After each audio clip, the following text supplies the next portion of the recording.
de estas características va a desarrollar una actividad empresaria, donde va a desarrollar una actividad, donde va a tener márgenes de utilidad, etcétera, etcétera. Después, ¿qué haga con esas utilidades? ¿Cómo distribuya esas utilidades o cómo las afecte en función de un objeto, etcétera, etcétera? Bueno, eso va a depender de cómo plantee, cómo lo plantee estatutariamente, básicamente. Sería curioso que una sociedad de estas características se plantee distribuir la totalidad de sus utilidades, en el caso de que las obtuviese, en donaciones, por decirlo de alguna manera. No tendría mucho sentido económico. Hay otros tipos de personas jurídicas que tienen un sentido, y no solamente un sentido económico, tiene un sentido incluso desde el punto de vista fiscal, que podría uno constituir a los efectos de desarrollar ese tipo de acciones. O sea, quizás no tendría demasiado sentido constituir una sociedad para donar el 100% de los provechos que pudiera llegar a obtener. Sí, un porcentaje, pero bueno, forzando el ejemplo, la actividad, en tanto y en cuanto desarrolla una producción e intercambio de bienes y servicios, yo entiendo que una actividad empresaria realiza. Ahora, la aplicación de los fondos que obtuviese, bueno, sí, ahí ya no se ajustaría a una típica sociedad comercial como uno la tiene entendida, básicamente. Sí, Paula, dígame. Sí, donar al 100% es una asociación más que una sociedad, ¿o no? Sí, uno puede plantear, o fundaciones, por ejemplo, que tienen planes trienales que desarrollan actividades dirigidas a realizar colaboraciones en algún tipo de sentido, etcétera, etcétera. Ok. De hecho, en esos casos incluso hay ciertas personas jurídicas o ciertas empresas que tienen sus propias fundaciones a los efectos de canalizar ese tipo de acciones en algunos casos. Sí, Sandra, dígame. Sí, buenos días, profesores. Con respecto al parcialito, nada, ya sé que me fue mal porque tuve un inconveniente con el volumen de la notebook que no podía solucionarlo y no lo escuché. La realidad es que entré a hacer el parcialito y no leía las preguntas y nada, algunas me parecieron que se podían contestar dos, pero no me las jugué y contesté una, así que ya sé que me fue mal, así que bueno, espero que para la próxima esté mejor. Solo eso. Gracias. No se hagan drama, sí. Yo creo habérselos dicho. La verdad que tengo un curso a la noche y la verdad que no sé qué dije en cada uno, pero no hay problema si les fue mal en los parcialitos. La verdad que ni me fijo en las notas.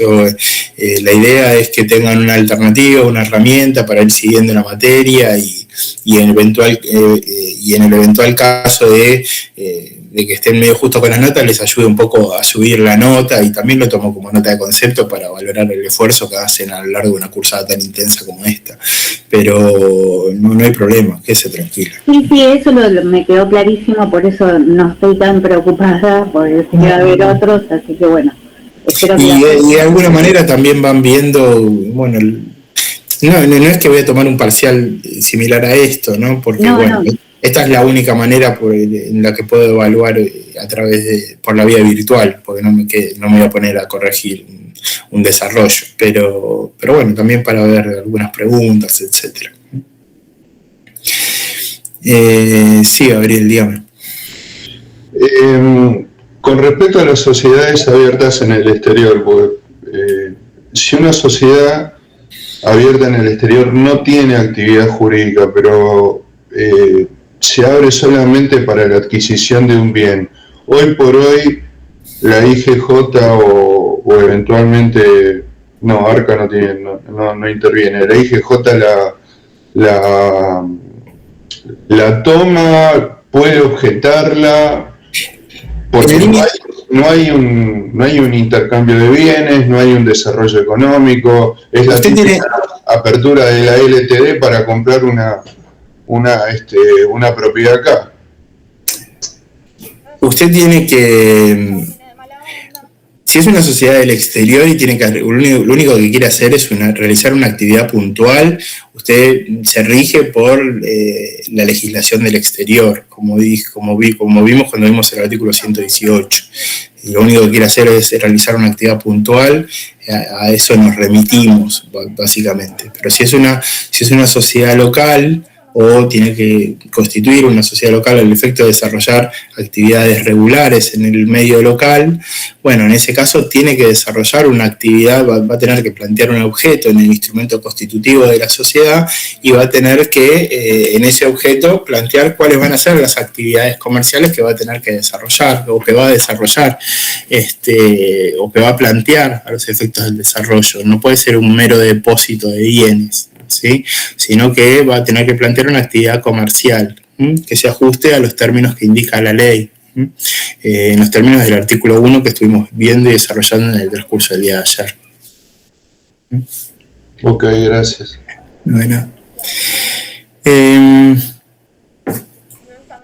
Bueno, ¿estamos hasta acá? ¿Alguna otra duda o algún otro tema? ¿No? No, profe. Ok. No, yo bueno. Ok. Bueno, continuemos entonces desde donde dejamos en el día de ayer. A ver, ¿dónde estamos?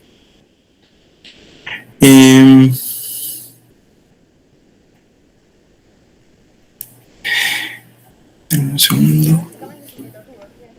No, por acá. Bueno, en el día de ayer había algunas cuestiones que nos habían quedado pendientes. Que bueno, no habíamos llegado a ver. Por ejemplo, cuestiones vinculadas a la clasificación de las sociedades, que bueno, vamos a mencionarlas brevemente.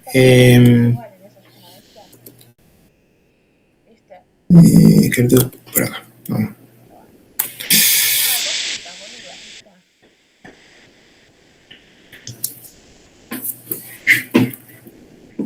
Déjenme que sigamos por acá. Bueno, nosotros habíamos visto los diferentes elementos, hablamos de la unipersonalidad sobreviniente, los temas que, bueno, estuvimos viendo en el transcurso del día de hoy, o vimos en el transcurso del día de ayer,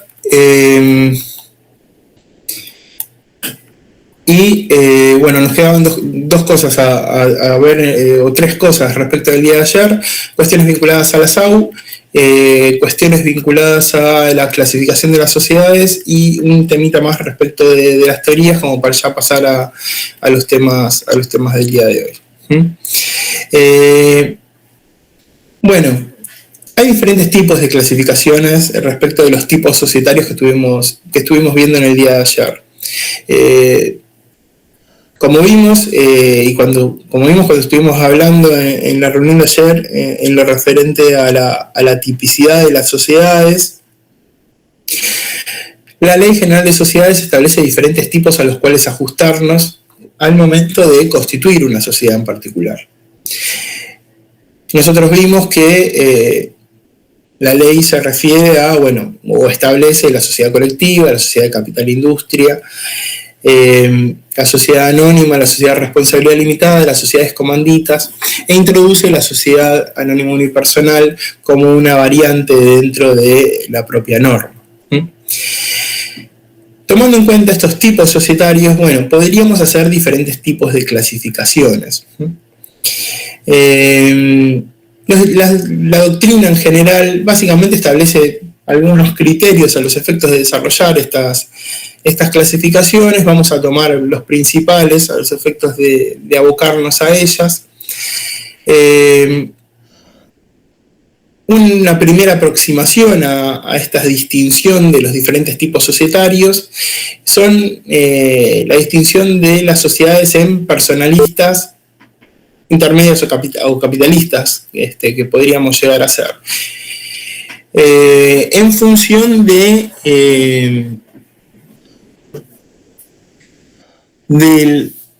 la relevancia que tenga el sujeto en una estructura societaria, ¿sí? Las sociedades personalistas son sociedades donde se hace mucho hincapié en la persona del socio, en el sujeto, donde el sujeto que constituye o que está detrás de la sociedad en particular no es irrelevante para la persona que contrata, no es un elemento menor la persona que está detrás de la sociedad, sino que está muy presente el socio en la estructura societaria. Y esto va a quedar de manifiesto cuando veamos o cuando nos aboquemos a los tipos de responsabilidad que se van a asumir fundamentalmente en estos tipos societarios, donde el socio se involucra personalmente en estos tipos de sociedades. Y de ahí viene la caracterización o el carácter personalista de las mismas. Dentro de los tipos societarios que mencionábamos recién, podríamos mencionar como sociedades personalistas a la sociedad colectiva, a la sociedad comandita simple y a la sociedad de capital-industria. Son sociedades donde el socio está muy presente, donde el socio asume una responsabilidad muy importante, una responsabilidad personal respecto de las obligaciones societarias, y esto queda muy de manifiesto. En la otra punta tenemos las sociedades capitalistas, donde el socio ya no tiene una vinculación directa con el socio. En muchos casos uno ni siquiera sabe quiénes son los socios que se encuentran detrás de este tipo de sociedades, donde hay un abultado capital, pasa a ser el capital aportado, pasa a ser el protagonista, pasa a ser el elemento relevante en la misma, y el cambio de titularidad respecto de quiénes son los tenedores de ese capital es relativamente sencillo en relación con las sociedades donde hay las sociedades personalistas. En las sociedades personalistas el sujeto es fundamental, ¿sí? En cambio, en las sociedades capitalistas el capital es el elemento relevante, ¿sí? Y que un sujeto sea el tenedor de, por ejemplo, el capital accionario, o que ese sujeto pueda transmitir ciertas acciones a otro, bueno, no genera grandes cambios, y no es algo traumático para la sociedad, sino que es algo que se puede hacer con una relativa sencillez. Dentro de las sociedades capitalistas vamos a ver que la sociedad típica es la sociedad anónima, y básicamente las características vienen un poco en el sentido que les mencionaba recién, la libre circulación de las acciones. O sea, tengamos en cuenta, y esto es algo que todavía no vimos, que el capital de las sociedades anónimas se divide en acciones, es algo que probablemente ustedes ya lo sepan.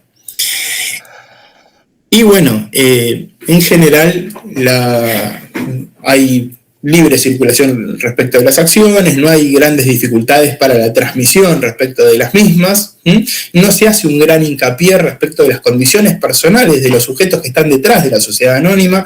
De hecho, es muy común que uno, si realiza transacciones con una sociedad anónima, ni siquiera conozca o pueda no conocer quiénes son los sujetos o los accionistas de la misma, y tiene un funcionamiento un tanto más complejo a través de sus órganos, que ya vamos a ver más adelante, ¿sí? En cambio, como mencionábamos antes, en la sociedad personal uno sabe quién está detrás, ¿sí? Y hay una confianza respecto de aquel que contrata con la sociedad personalista respecto del sujeto que está detrás de esa sociedad, porque se involucra personalmente en la misma. No solamente personalmente, sino patrimonialmente, ¿no? Cuando estamos hablando de ese involucramiento personal, va un poco en este sentido. Y en las sociedades intermedias, bueno, ahí me quedó trunco el gráfico, pero bueno, después lo arreglo. Tenemos a las sociedades de responsabilidad limitada, ¿sí? Donde son sociedades donde tienen alguna relevancia en cuanto al elemento personal, existe un cierto vínculo respecto a ese elemento personal al que hacíamos referencia antes, pero tiene cuestiones asociadas a esa circulación del capital al que hacíamos referencia antes, ¿sí? Si bien no tiene las dificultades en cuanto a la transmisibilidad de las cuotas, o sea, el capital de la sociedad de responsabilidad limitada se divide su capital en cuotas, no tiene las dificultades que pueda llegar a tener en una sociedad personalista, y en ese sentido puede acercarse de alguna manera en algunos casos a una sociedad anónima, tampoco tiene ese dinamismo o ese funcionamiento propio de las sociedades anónimas. Entonces está un poco ahí en el medio. Y la otra clasificación, que quizás es más interesante o más relevante de conocer, es de acuerdo al tipo de responsabilidad que asumen los socios en cada uno de estos tipos societarios. Como veíamos antes, nosotros vimos cada uno de los tipos y de alguna forma el involucramiento que tienen cada uno de los sujetos que están detrás de cada una de estas sociedades en cada una de ellas. Ahora, de acuerdo a la responsabilidad que asumen, bueno, acá ya lo vemos directamente en cómo responden patrimonialmente en cada una de estas sociedades, ¿sí? ¿Qué responsabilidad asumen en cada uno de estos casos? Y en estos supuestos deberíamos distinguir entre sociedades de responsabilidad ilimitada, sociedades de responsabilidad limitada y sociedades mixtas. En sociedades de responsabilidad ilimitada vamos a encontrar un caso clásico, ¿sí? Que de alguna manera lo charlábamos en el día de ayer, creo que con Gabriel, donde básicamente encontramos, estaba viendo el chat de Melina que había marcado, sí, respecto a esa opción, quédense tranquilas que la voy a considerar. Respecto a la responsabilidad ilimitada, como les decía recién, vamos a ver fundamentalmente a la sociedad colectiva, que si bien es una sociedad que no se utiliza demasiado, no es muy común de ver una sociedad colectiva, es una sociedad que tiene un desarrollo normativo razonable dentro de la ley y es un tipo societario al que se hace referencia a través de otros tipos, fundamentalmente por el tipo de responsabilidad que asumen sus socios. Los socios en las sociedades colectivas asumen un tipo de responsabilidad solidaria, subsidiaria e ilimitada, ¿sí? Entonces es el tipo de responsabilidad más extenso que podemos encontrar en un tipo societario. Un tipo societario donde los socios responden con todo su patrimonio respecto de las responsabilidades sociales. No solamente de manera ilimitada, sino de manera solidaria, ¿sí? O sea, se le puede reclamar por todas las deudas sociales a los socios. Entonces, en este caso, es muy importante tenerlo, disculpen que tengo un problemita acá, acá está. No, acá no, esto. Serían las sociedades de carácter personal estas, ¿no?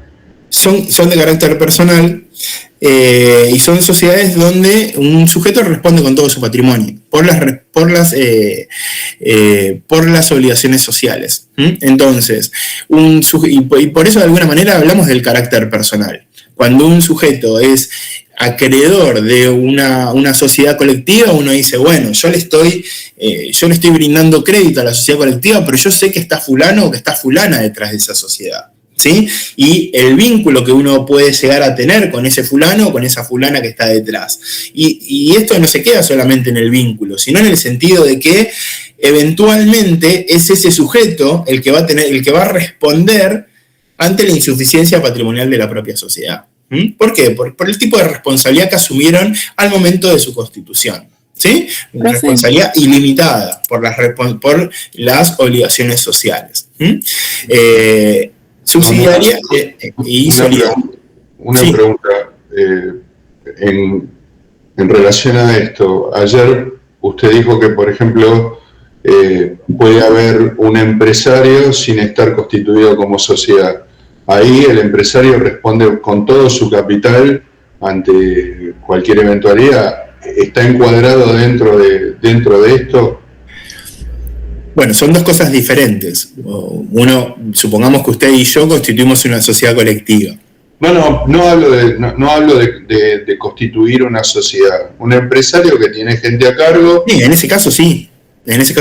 Si yo desarrollo una actividad empresaria a título personal,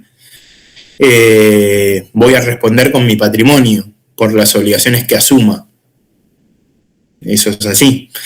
Y de alguna manera ese es el sentido por el cual uno podría tener el interés de limitar su responsabilidad a través de un vehículo societario, en el caso de que constituye una sociedad que limite la responsabilidad. No es el caso de la sociedad colectiva. La sociedad colectiva, en la sociedad colectiva uno constituye una sociedad donde uno asume una responsabilidad personal, donde uno pone su patrimonio, pone su nombre, básicamente. Por eso hablamos de sociedades personalistas. Acá me dice María, a ver, en un ejemplo de una sociedad colectiva así, ¿cuál sería? Una sociedad colectiva que conozca hoy en la actualidad, y la verdad que tendría que buscarlo. Yo, si quiere, después busco y le digo alguna pero no muy relevante. Perdón, lo puse en el chat porque quizás para interrumpir. Pero, por ejemplo, usted dijo las de comanditas simples son las farmacias. En el general, no digo cuál es específica, pero en el rubro. Las comanditas simples suelen ser farmacias por el tipo de estructura y que se requerían originalmente en la provincia de Buenos Aires, una estructura particular que se encuadraban básicamente en esa figura, ¿sí? Entonces, por eso es que encontramos comanditas en la provincia de Buenos Aires, por el tipo de figura y por el funcionamiento que tenían y que lo hacían propicio a la figura que se requería en la provincia de Buenos Aires. Por eso hablaba de las comanditas. Las sociedades colectivas no son comunes de ver por el tipo de responsabilidad, ¿sí?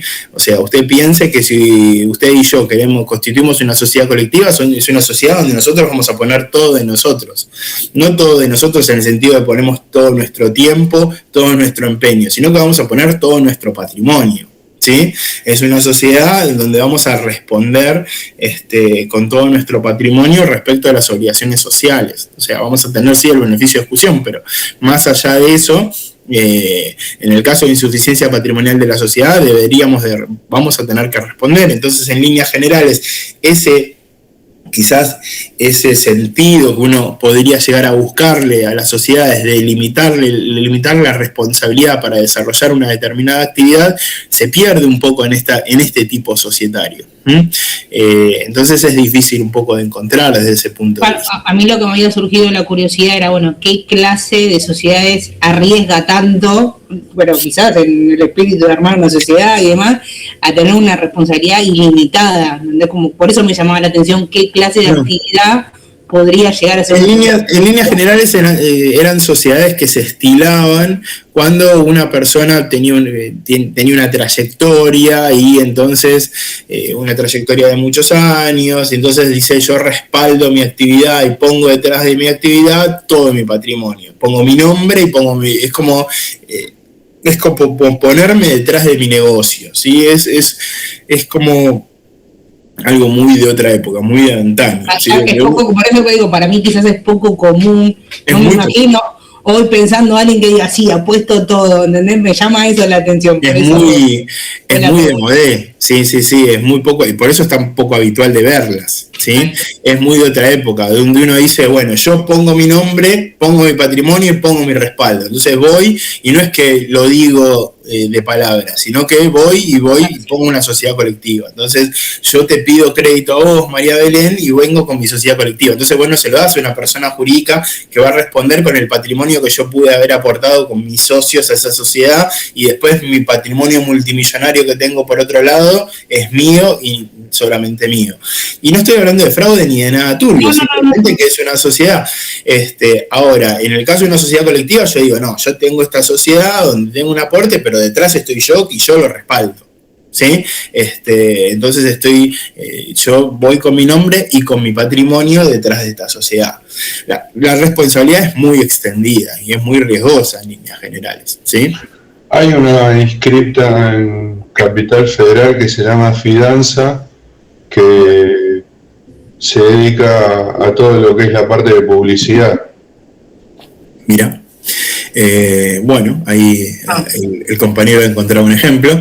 Pero bueno, sí, si uno busca, lo podemos buscar y lo podemos ver, pero en líneas generales, si uno ve la cantidad de sociedades SAS, sociedad anónima, sociedades SRL que se crean todos los días y las que se crean las sociedades colectivas, es incomparable, ¿sí? Fundamentalmente por esto, porque si uno lo analiza desde el más llano sentido común, uno dice, bueno, ¿para qué creo una sociedad? Y va parte de la base de lo que hablamos con Gabriel antes. Decimos, bueno, una de las primeras cosas que uno piensa, dice, analicemos los tipos societarios. Bueno, una de las primeras cosas que vamos a pensar es limitar la responsabilidad, ¿sí? Armar unidades de negocio, limitar la responsabilidad. Incluso cuando lo veíamos o lo hablábamos respecto a la sociedad unipersonal, hablar de limitar responsabilidad, hacer unidades de negocio segmentadas, ¿sí? Pues si no, también lo puedo hacer a título personal. O sea, te permitiría ordenar, pero básicamente uno pone detrás de sí, es un negocio donde uno va detrás en columna y pone todo detrás de él, ¿sí? Lo que, bueno, es una cuestión que uno puede resaltar desde el punto de vista moral, pero bueno, puede tener desde el punto de vista económico un traspié bastante importante. Así que bueno, en lo que hace a responsabilidad ilimitada es importante tener en cuenta esto, ¿sí? Donde los socios responden con todo su patrimonio, de manera ilimitada y solidaria. O sea, yo le puedo pedir todo a todos. La única particularidad es que tiene la subsidiariedad, o sea, el principal es la sociedad y en defecto de la sociedad voy contra el socio. Después tenemos la responsabilidad limitada, y acá vamos un poco en el sentido que hablábamos recién con María Belén. Es acá donde los socios aportan y responden por el monto aportado.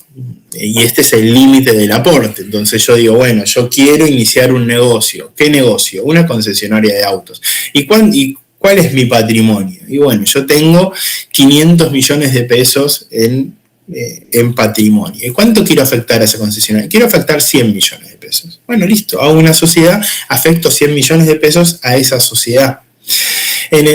Tomando en cuenta el artículo 1 que vimos en la reunión de ayer, bueno, soportando las pérdidas, ¿cuánto es lo máximo que puedo perder? Bueno, esos 100 millones de pesos. En el caso de que tenga utilidades, se distribuirán conforme a mi participación respecto de esa sociedad. Pero básicamente soportan hasta el monto comprometido en sus aportes. Básicamente a eso se refiere la responsabilidad limitada. Limitamos la responsabilidad del capital aportado. Y esto lo tenemos en fundamentalmente las dos grandes, la SRL y la sociedad anónima.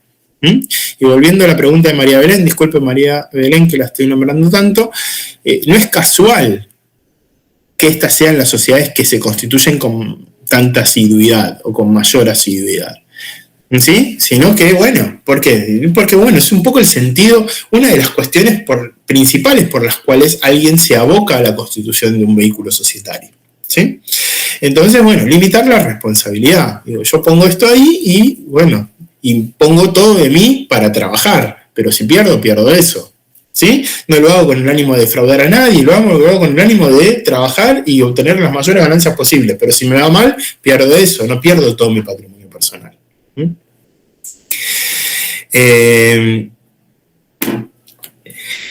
Y después tenemos algunas sociedades con responsabilidad mixta, donde tenemos las comanditas, ¿sí?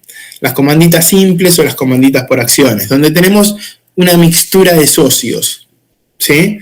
Donde vamos a tener socios comanditados y socios comanditarios, donde los socios comanditados, con D, tienen una responsabilidad similar a los socios de la sociedad colectiva, ¿sí? Y si uno quiere usar una regla mnemotécnica y le sirve, los socios comanditarios no son solidarios, ¿sí? Son aquellos que limitan su responsabilidad, salvo en determinados supuestos que ya vamos a ver cuando analicemos las comanditas, ¿sí? Pero bueno, básicamente van un poco en este sentido. La diferencia entre las comanditas, después los vamos a ver cuando veamos los tipos, la diferencia entre la comandita simple y la comandita por acciones es cómo se distingue, cómo se fracciona su capital, ¿sí? En las comanditas simples, pues por partes de interés, en las comanditas por acciones se dividen acciones, ¿sí? Pero fundamentalmente en cuanto a la responsabilidad, son mixtas fundamentalmente por esto, por el tipo de responsabilidad que asumen, ¿ok? Y acá tenemos dos tipos, no es como en la SA, donde todos tienen responsabilidad limitada, o en la SC, sociedad colectiva, donde todos tienen responsabilidad ilimitada, subsidiaria y solidaria. Acá hay algunos que tienen un tipo de responsabilidad y otros que tienen otro. Por eso hacemos esta pequeña distinción.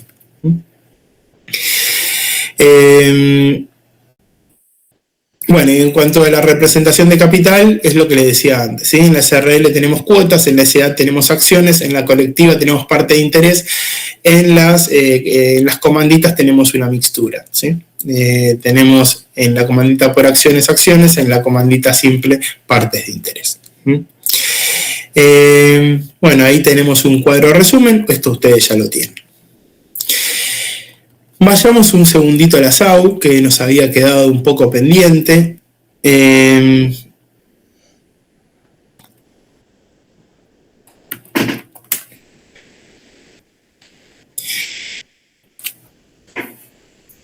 artículo primero de la ley, como ustedes recuerdan, básicamente trae consigo una gran novedad, ¿sí? Y básicamente la gran novedad que trae, más allá de Santiago, dígame. Sí, perdón, profe, una consulta antes de que nos vayamos del tema de clasificación. Sí. En el anterior, en la presentación de la primera clase, también había un par de diapositivas de clasificación, pero marcaban 3 clasificaciones. Una que era según la responsabilidad, como la vimos recién, ilimitada, limitada y mixta. Otra que era por la participación del capital, que entiendo que es la misma de la importancia del elemento personal.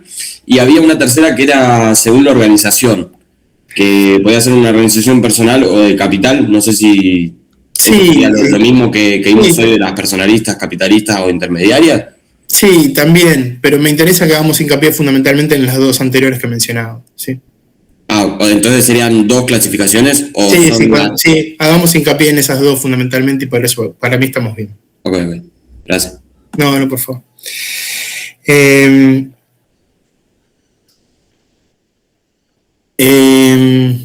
Bueno, hablemos un poquitito de las SAU, ¿sí?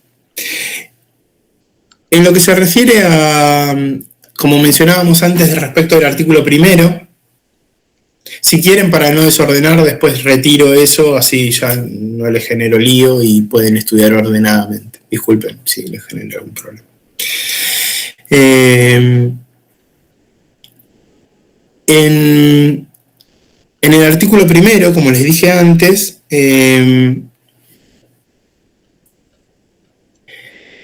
se incorpora la unipersonalidad como alternativa, ¿sí? No solo se incorpora la unipersonalidad como alternativa, sino que de alguna manera se reconfigura un poco el concepto de sociedad, porque se habla de una o más personas, y disculpen, acá estamos. Y se trae consigo un nuevo tipo, que es la sociedad anónima unipersonal. La particularidad es que esta sociedad anónima unipersonal se preveía, o cuál era el sentido, qué es lo que se venía a resolver con esta unipersonalidad. Con esta unipersonalidad lo que se buscaba era resolver 2 cuestiones. La primera de las cuestiones era resolver una situación de hecho, y es que había ciertas, y esto es algo que se los mencioné en la reunión de ayer, había ciertas sociedades que fundamentalmente eran plurales, pero que normativamente se presentan como plurales, pero que en los hechos eran sociedades unipersonales, o sea, había un socio que tenía un 99% del capital y otro socio que tenía un 1% y prácticamente no existía. Entonces, había ciertas sociedades unipersonales de hecho, cuestión que había que resolver de alguna manera. Otra de las cuestiones que ocurrían y que también ameritaban atender es que la normativa comparada en términos societarios había receptado ya sociedades unipersonales y de alguna manera también ameritaba algún tipo de actualización. Y la tercera cuestión que también se mencionaba era que para ciertos pequeños emprendimientos o para el pequeño capital emprendedor también correspondía, y había muchas voces en este sentido, correspondía introducir un nuevo tipo societario que permitiese de alguna forma que un sujeto pudiese tener diversas unidades de negocio sin tener algún tipo complejo, como algunos de los tipos societarios que a ojos de algunos doctrinarios resultaban caros, resultaban un tanto anticuados, resultaban complejos de constituir, más allá de la pluripersonalidad que propiciaban. Y en este sentido es que, bueno, se surge la iniciativa de introducir un tipo unipersonal. Cuando se introduce la SAU, el problema de la SAU es que originariamente era muy rigurosa. ¿Sí? Tenía ciertas cuestiones que la tornaban muy rigurosa en su funcionamiento. Y acá tenemos que hacer algunas consideraciones que probablemente quizás en derecho comercial las hayan visto, pero bueno, para uniformar y para estar todos de acuerdo es importante mencionarlas. En líneas generales, o fundamentalmente en la sociedad anónima, nosotros ya sabemos, o si no lo mencionamos, que funciona a través de órganos, ¿sí? Vamos a encontrar un órgano de gobierno, un órgano de representación y dirección y un órgano de fiscalización. Entonces, tiene ese funcionamiento en líneas generales.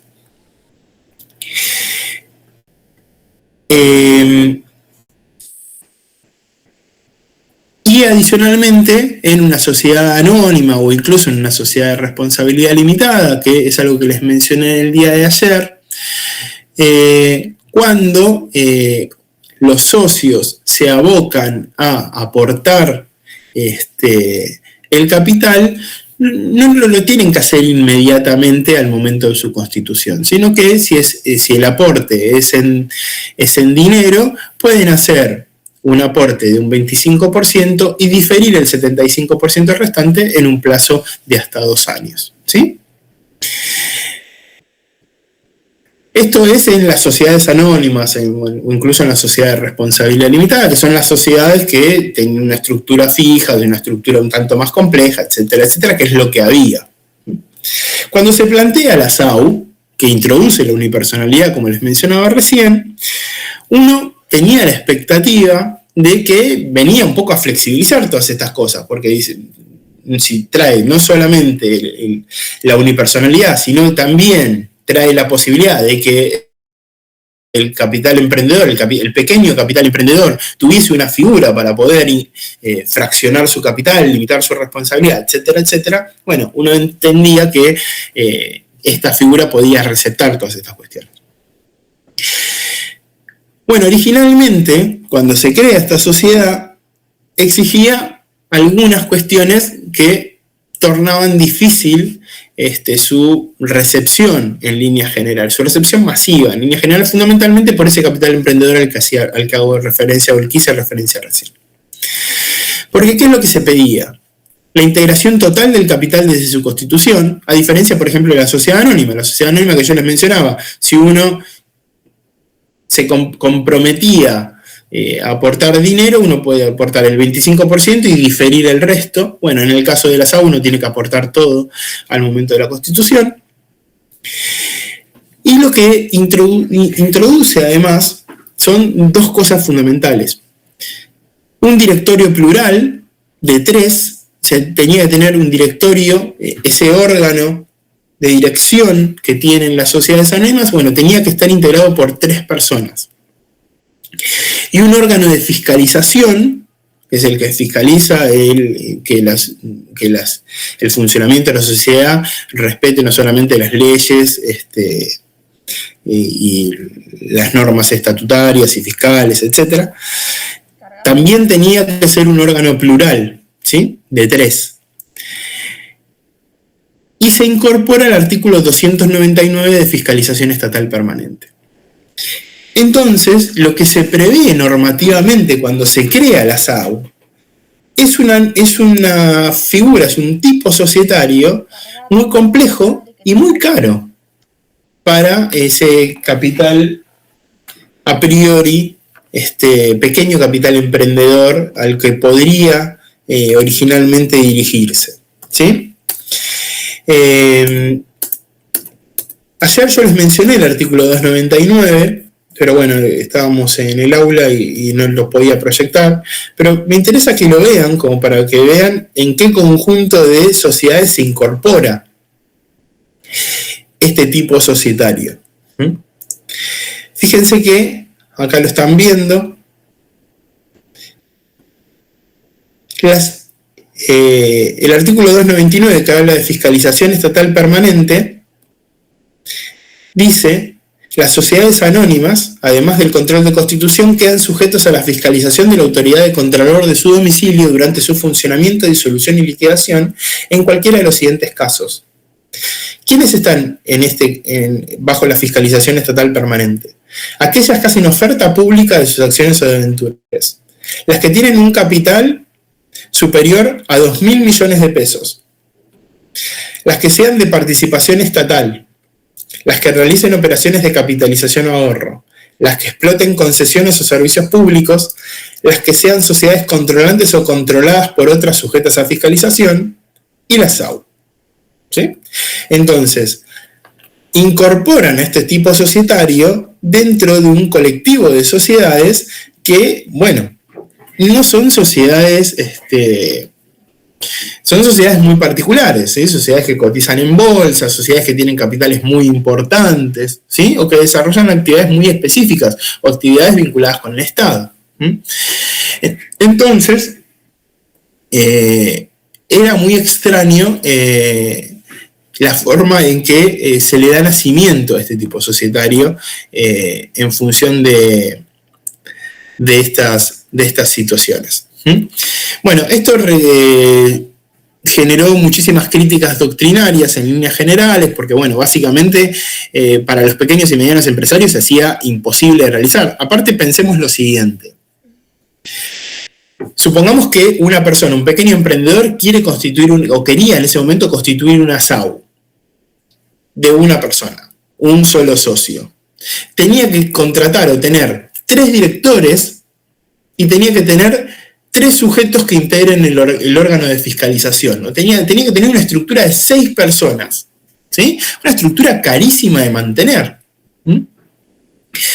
Para una sociedad donde a priori se pensaba para segmentar el capital de una sola persona, ¿sí?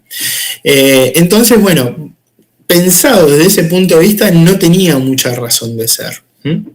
Y decía, bueno, esto va a ser para aquellos sujetos que puedan llegar a interesarse en esta figura, pero no para el pequeño capital emprendedor. No tenía mucho sentido, no tenía una relación con esa situación.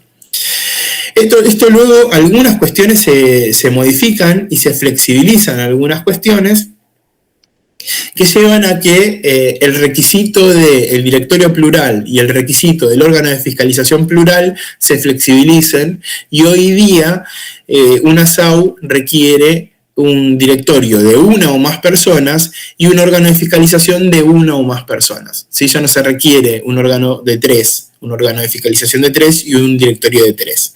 Hoy, con un órgano de fiscalización de 1 o más o un directorio de 1 o más, ya sería suficiente, ¿sí? Así que eso por lo menos se flexibilizó bastante.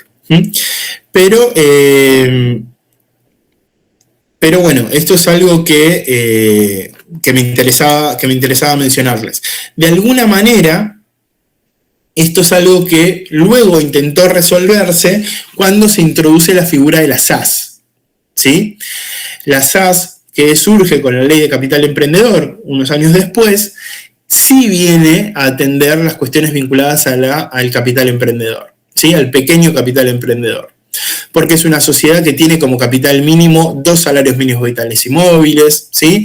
Es una sociedad que permite utilizar medios electrónicos en líneas generales para reunirse, ¿sí? Que puede llegar a tener libros societarios digitales, ¿no? Que se pueden subir a una página web a través de un hash que se va a validar. O sea, es una sociedad un tanto más moderna que se puede constituir rápidamente y que no tiene tantas dificultades como sí tuvo esta SAU en origen, que luego se fue morigerando en cuanto a sus exigencias, pero no tanto, ¿sí? Así que bueno, me interesaba mencionarles esto porque, bueno, esta es la sociedad que en origen surgió y estas fueron algunas de las dificultades que trajo consigo su implementación original. Luego vamos a ver la SAS como figura y vamos a ver que es bastante más flexible, lo que trajo consigo muchísimas críticas doctrinarias, fundamentalmente de aquellos que son más rígidos en cuanto a las interpretaciones, por ejemplo, Nissen fundamentalmente, ¿sí? Nissen pensaba que la SAS era un vehículo para evasión fiscal, en algunos casos.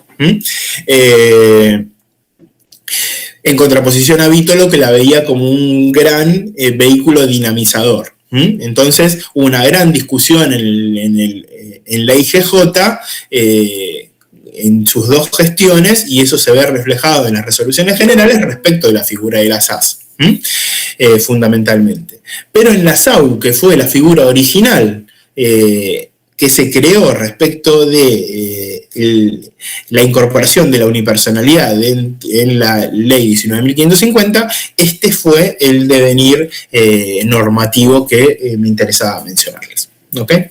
Sí, Gabriel, dígame. Particularmente Nissen creo que tenía razón, porque se presentaron casos de lavado y evasión a través de SAS constituidas en los últimos 10 años, en las que antes AFIP, ahora ARCA, tuvieron que intervenir. Bueno, casos mediáticos que estaban constituidas como SAO. Casos va a haber siempre. El tema es que, bueno, lo que tiene la SAS es que es muy fácil de constituir. O sea, si ustedes se fijan, y las invito a que lo hagan, si ustedes entran y ponen SAS y fíjense estatuto modelo, van a ver que el estatuto modelo es muy sencillo, el objeto es muy amplio, entonces es muy sencilla de hacer. Entonces uno lo hace, lo presenta y en muy pocos días uno tiene una sociedad en condiciones de funcionar. Entonces, bueno, eso es muy ágil para que tener una sociedad rápidamente funcionando, ¿sí? Y a los efectos de tener un negocio, si es que uno tiene un pequeño negocio, uno también tiene que tener en cuenta que si uno tiene un pequeño negocio, el capital que se exige en una SAS son 2 salarios mínimos vitales y móviles. 2 salarios mínimos vitales y móviles son menos de 700.000 pesos. Entonces, un pequeño negocio rápidamente puede tener una figura societaria con la cual desarrollar su actividad. Ahora, la contracara, que bueno, Nissen tiene una posición fijada en ese sentido, es, bueno, ese capital que es exiguo es el capital con el que se tiene que responder ante los acreedores, es el capital con el que se tiene que hacer, con el que tiene que poder desarrollarse el objeto, con el que se tienen que poder acceder o desarrollar razonablemente su actividad, ¿sí? Entonces, bueno, hay un contrapunto ahí que tomar en consideración. Después son posiciones, ¿no? Y bueno, hay SAS que funcionan y funcionan bien, y hay otras SAS que se usaron para hacer cosas que no corresponden. Como todo, ¿sí? También hay SRL que se usaron mal, es como todo. Así que bueno, me interesaba que veamos las cuestiones vinculadas a la SAU, ¿sí? ¿Estamos hasta acá? Sí, profe, todo claro. Buenísimo. Gabriela, dígame. No, se me fue sin querer, perdón. Sí, que hasta acá está todo entendible. Ok, buenísimo entonces.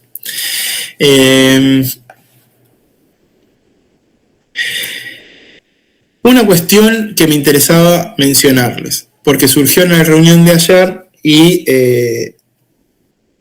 bueno, quería hacer un par de consideraciones sobre esto. Si bien este es un tema que entiendo lo deben haber visto en otra materia, bueno, nunca está de más hacer un pequeño repaso para tenerlo en consideración, más que vamos a hablar bastante de todo esto, ¿sí?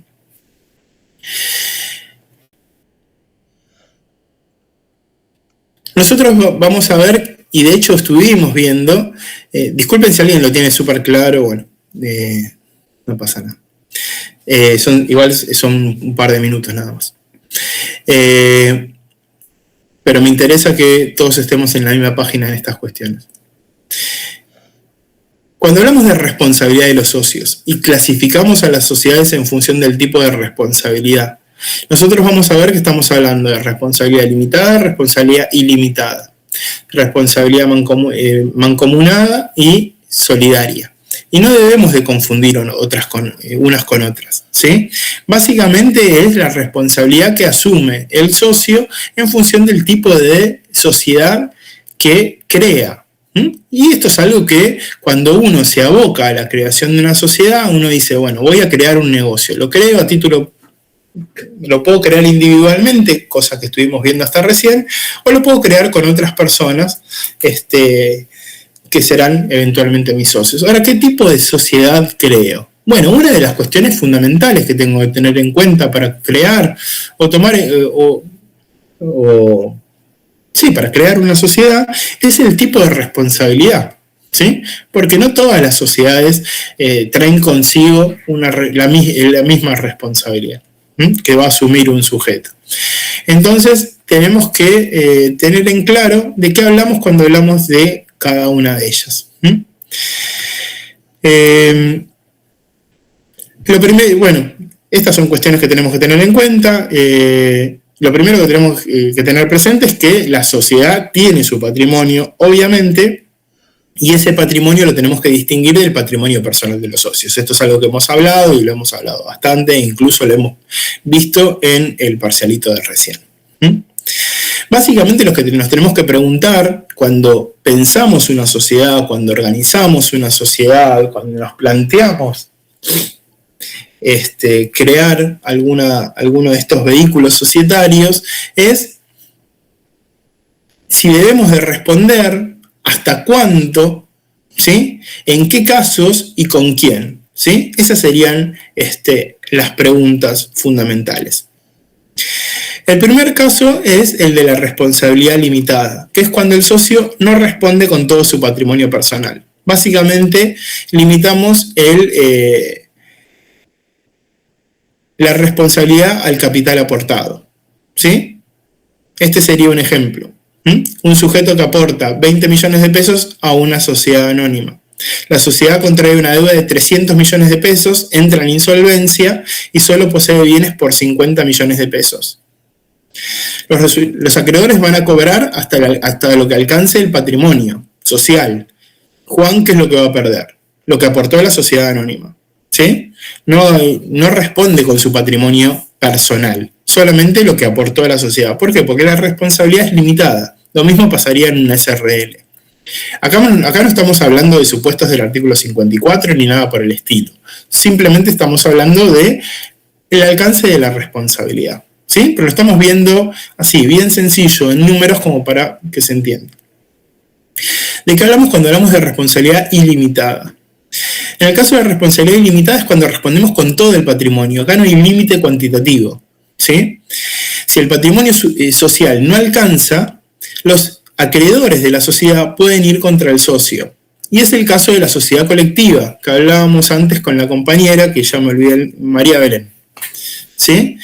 Es lo que hablábamos antes con María Belén, donde hay un involucramiento personal del socio respecto de la actividad societaria. Entonces, ¿qué significa que hay una responsabilidad ilimitada? Bueno, que hay una responsabilidad ilimitada significa que, por ejemplo, la sociedad debe 120 millones, tiene bienes o un patrimonio por 20 y hay un saldo insoluto por 100.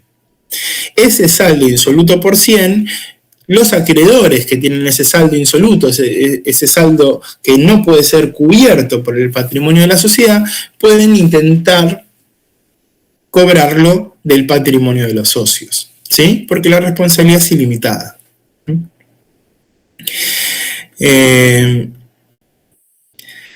Otro de los conceptos que surge, por ejemplo, en la sociedad colectiva, que se habla de responsabilidad solidaria, subsidiaria e ilimitada, la subsidiariedad básicamente lo que plantea es que primero hay que ir contra la sociedad y en defecto de ello ir contra el socio, ¿sí? No puede ir, como en el caso del aval, directamente contra uno, sino que primero hay que ir contra la sociedad y ante la insuficiencia de ella recién ir contra el socio. Este sería el caso de la subsidiariedad. Y el cuarto concepto es el de la solidaridad, ¿sí? Que básicamente cada socio puede ser obligado por la totalidad de la deuda. Entonces, bueno, esto es algo que juega en favor del acreedor. Si a un sujeto le deben 90 millones de pesos y hay 3 sujetos que son solidariamente responsables, ese acreedor puede ir por los 90 contra los 3. Y si hay uno que paga los 90, ese luego puede repetir contra los otros, ¿sí? Básicamente a eso se refiere la solidaridad. Profe, no entendí, o quizás fue muy claro y no lo entendí, lo de la solidaridad. Pensemos lo siguiente. Bueno, yo soy acreedor de 3 personas que son solidariamente responsables respecto de mi deuda. Entonces, a mí me deben A, B y C 90 millones de pesos. La solidaridad, ¿qué significa? Que yo no le voy a pedir la parte proporcional a cada uno. No es que le voy a pedir 30A, 30B y 30C. Le voy a pedir los 90 a cada uno, porque son solidariamente responsables. Entonces, le pido 90A, le pido 90B y le pido 90C. ¿Sí? Si me paga uno, me paga A, supongamos, listo, yo ya cobré. Después que se arreglen entre ellos. ¿Ok? ¿Y cómo es ese se arreglan entre ellos?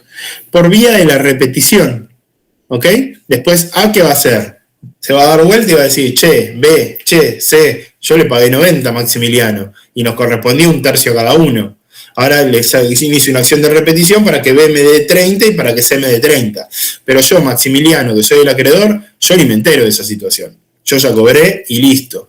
Ese es el beneficio que tiene para el acreedor la solidaridad. Ahora entendí que A le puede reclamar a B y a C después. Pero esa carga no la tiene el acreedor. El acreedor le reclama todo a todos. Está bien. Perdón, pero la acción del acreedor va sobre los 3 inicialmente. La acción del acreedor va por todo contra los 3. Exacto.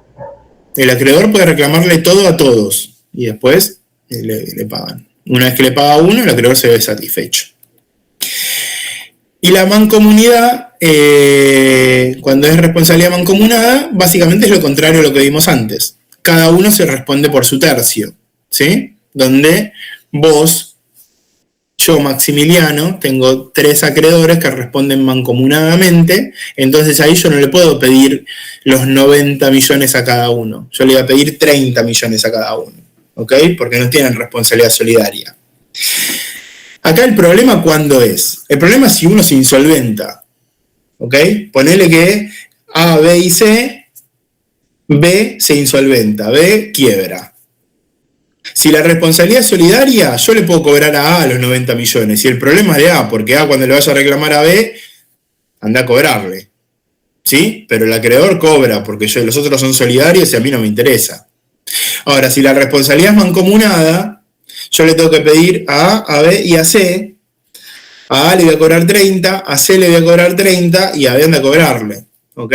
Esa sería la diferencia. Que en un caso el acreedor se resuelve esa situación y en el otro no. El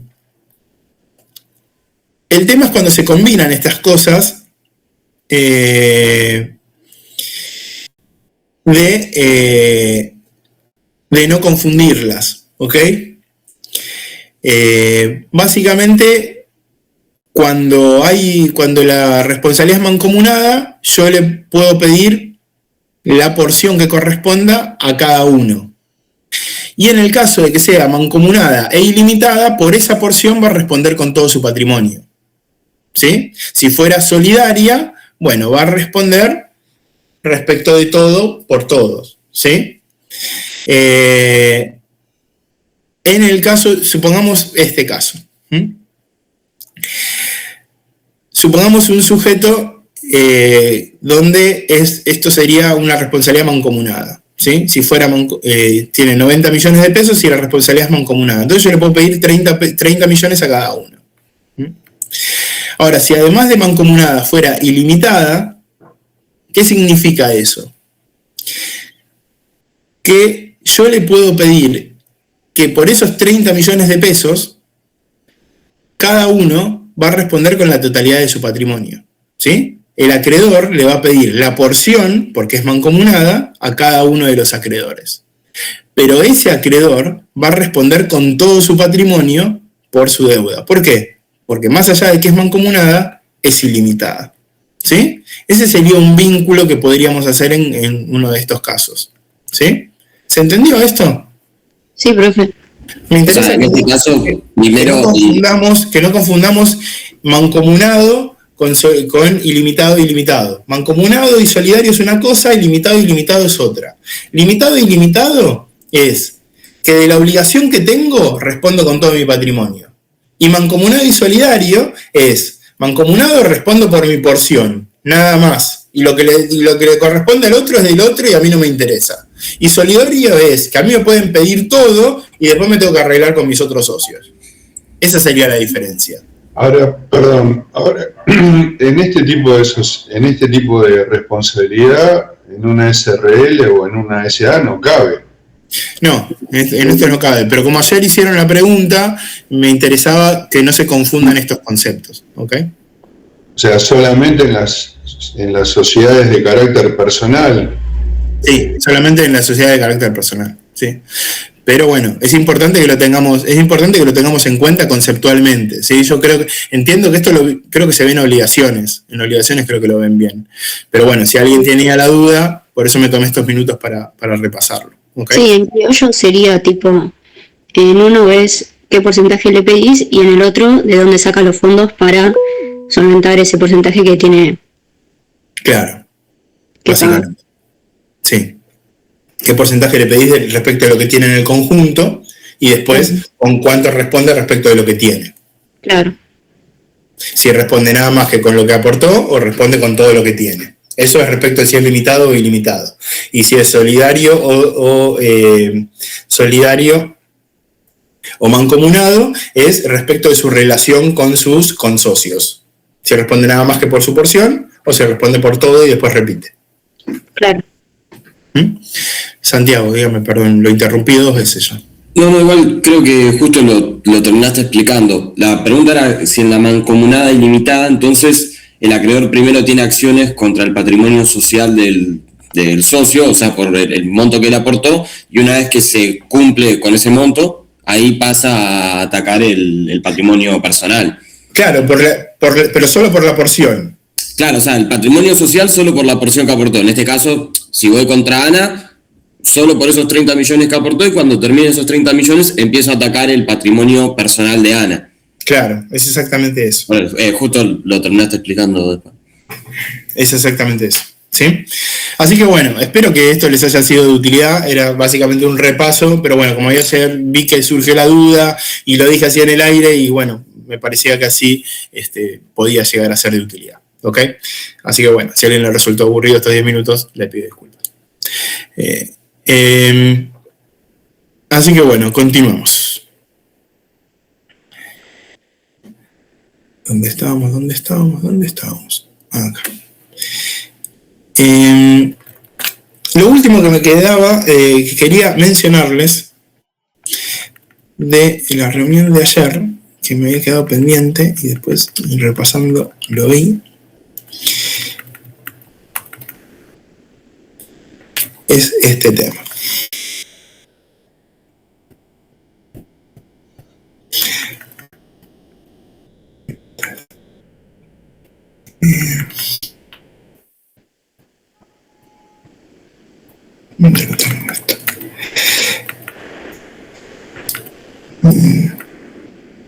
Acá.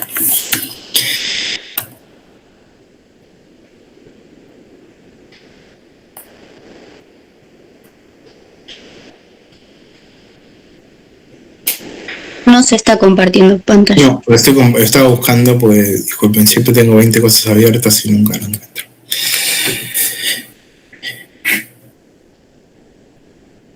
Respecto del acto constitutivo, ¿sí? La naturaleza del acto constitutivo.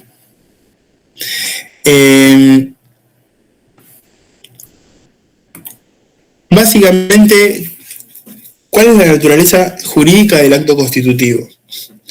Hay diferentes posiciones respecto a la naturaleza jurídica del acto constitutivo. Vítolo es bastante claro en este sentido. Si bien tiene algunas diferencias, como Fabien Dubois tiene algunas posiciones distintas con Vítolo en este punto, sí, ¿de qué estamos hablando cuando hablamos del acto constitutivo de la sociedad? Las posiciones mayoritarias son las posiciones contractualistas, entre las cuales está Vítolo, y había algunas posiciones que difirieron respecto de esto, que son aquellas que están dirigidas a si es un acto colectivo o si es un acto complejo, y otras, dentro de las cuales podríamos pensar que a través de sus escritos, en algún sentido adhiere el doctor Fabien Dubois, que son las posiciones institucionales, que bueno, todos los autores en algún sentido las mencionan.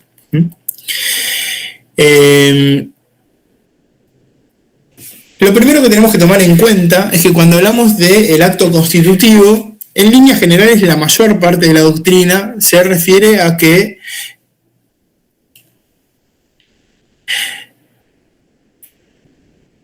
es fundamentalmente un contrato, ¿sí?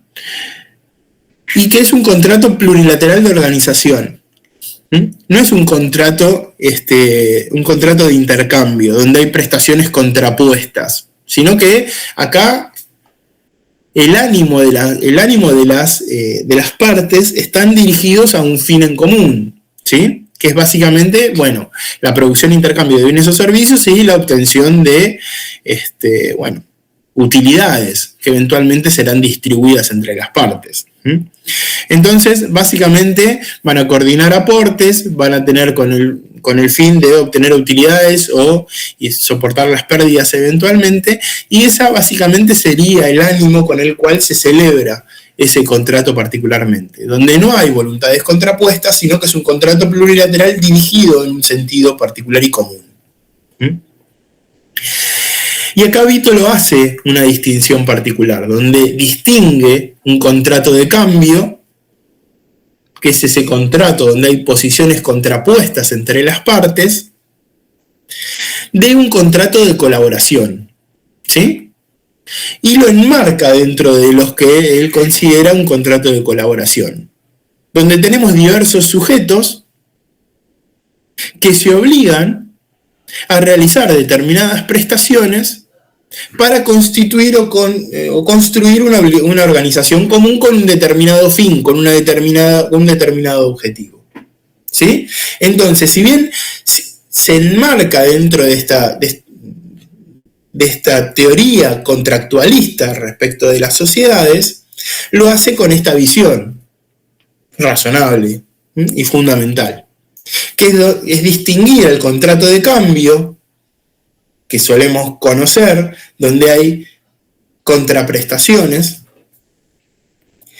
respecto de prestaciones dirigidas a una organización común, a un objetivo común, a una finalidad particular, que se va a cristalizar en la sociedad, donde va a haber una actividad organizada con todas las cuestiones que estuvimos mencionando, para la producción e intercambio de bienes o servicios, con el ánimo de obtener determinados beneficios y soportar las pérdidas en el caso de que las hubiese. Acá no va a haber ánimos contrapuestos entre los socios, en el caso de que haya pluralidad, ¿no? Sino que hay una idea de la formación de un contrato dirigido a un ánimo de colaboración, ¿sí? En el caso de que haya más de dos partes, el contrato va a ser plurilateral. Pero lo que distingue a este tipo de contratos, y Víctor es muy enfático en esto, es la finalidad común, es el ánimo común de consecución del objeto social, ¿sí? Que básicamente se traduce en el concepto que surge del artículo primero. En líneas generales, bueno, obviamente esto no se agota en el consentimiento inicial, que básicamente es el punto de partida donde se establece cuál va a ser el funcionamiento de la sociedad, se establece cómo se van a distribuir, esto lo vamos a ver en la reunión que viene, cómo se van a distribuir esas ganancias, cómo se van a distribuir las obligaciones, cuáles van a ser las responsabilidades, cuál es el patrimonio, cuáles van a ser los órganos, las diferentes reglas, los regímenes de mayorías, las votaciones, etcétera, etcétera, ¿sí? Por eso se habla de un contrato en general con este ánimo que venía detallando.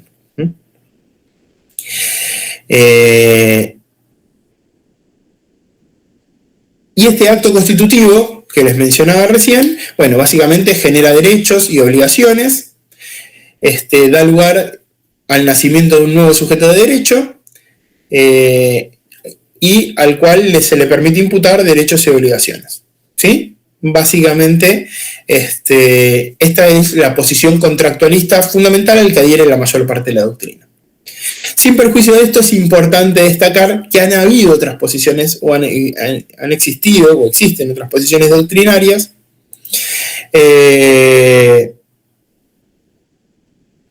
como las del acto colectivo o el acto complejo, dentro de los cuales encontramos a Manóvil, que básicamente dice, bueno, que no hay un contrato, sino que hay voluntades paralelas que confluyen en un acto y que convergen en ese acto con un mismo fin, ¿sí? Y lo distingue desde ese punto de vista con las otras alternativas, ¿sí? Sino que lo menciona como un acto en particular, donde todas las voluntades convergen en un fin y se ponen de acuerdo. Esta posición es bastante minoritaria, si bien Manóvil se afincó en la misma, y otros la complejizaron un poco planteando las alternativas como un acto complejo. ¿Por qué? Porque dicen, hablar de un acto colectivo básicamente se circunscribe al acto de creación de la sociedad, donde todos convergen en un único acto. Pero una sociedad es mucho más que eso, ¿sí? O sea, es una sucesión de actos que se están llevando por diferentes sujetos.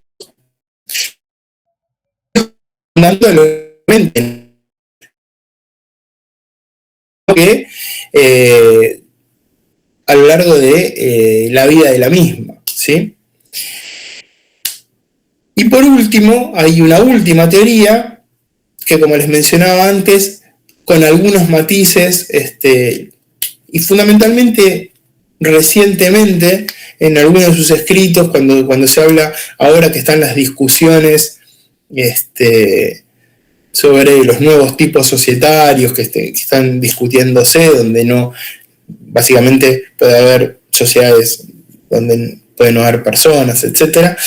Se empieza a resaltar las teorías doctrinarias vinculadas al paradigma institucional, ¿sí? Donde está la sociedad como una organización con un interés propio, donde hay un interés social respecto de la sociedad, más allá de los integrantes de la propia sociedad, sino que la sociedad también, hay que tener una visión de la sociedad que no se circunscribe o no se acota a la propia sociedad, sino que también se debe de ver un poco más allá de la misma, tomando en cuenta, entre otras cosas, la tutela de los intereses de terceros. ¿Y por qué les digo que Fabián Dubois lo menciona? O menciona la teoría institucional cuando se habla de las discusiones que ahora se están dando, por ejemplo, en las sociedades, esas sociedades sociedades sin personas, etcétera, etcétera. ¿Y por qué se está tomando un poco esta visión? Porque, bueno, se plantea, y no solo él, ¿no?, sino que en líneas generales, la visión de, bueno, ¿qué ocurriría respecto de los acreedores? La tutela de los créditos de los terceros, ¿sí? ¿Dónde quedarían afianzados esos créditos? En el caso de que, bueno, haya ciertas sociedades donde no estén claros dónde están afianzados determinados activos, donde no esté claro dónde haya ciertos sujetos respecto de los cuales se puedan llegar a iniciar ciertas acciones para ejecutar sus acreencias. Entonces, ese paradigma institucional donde la visión de la sociedad no se circunscribe a la propia sociedad, sino que se ve de una forma un poco más abarcativa y de una visión más abarcativa de la figura societaria, es que con estas novedades que podemos encontrar, es como que está teniendo una nueva... es como que se está retomando un poco el concepto, ¿sí? Y bueno, no solamente Eduardo, sino otros autores también lo están mencionando. Y bueno, Nissen también lo ha mencionado en algunos de sus escritos, donde la sociedad no se circunscribe propiamente a su creación y sus dinámicas internas, sino también a una visión un poco más general. Y bueno, fundamentalmente hoy se está mencionando respecto de la tutela de, por ejemplo, las acreencias de sus acreedores, ¿sí? ¿Qué pasa respecto de todas estas circunstancias? Bueno, esto sería lo último que nos queda respecto de esta reunión. Ya para la reunión que viene arrancamos con todo lo que es contrato social, iter societatis, etcétera. Y bueno, eso ya lo dejamos para el lunes de la semana que viene, ¿sí? En el transcurso de la tarde les envío las notas, les envío el parcialito resuelto y bueno, capaz que algún material también les envío complementario de todo esto. Así que bueno, disculpen que se hizo un poquito tarde. Y disculpen que ingresé tarde, nunca suelo ingresar tarde, pero hoy se me complicó el día. Sí, dígame, David. Muchas gracias, profe. No, por favor. Una pregunta, ¿podría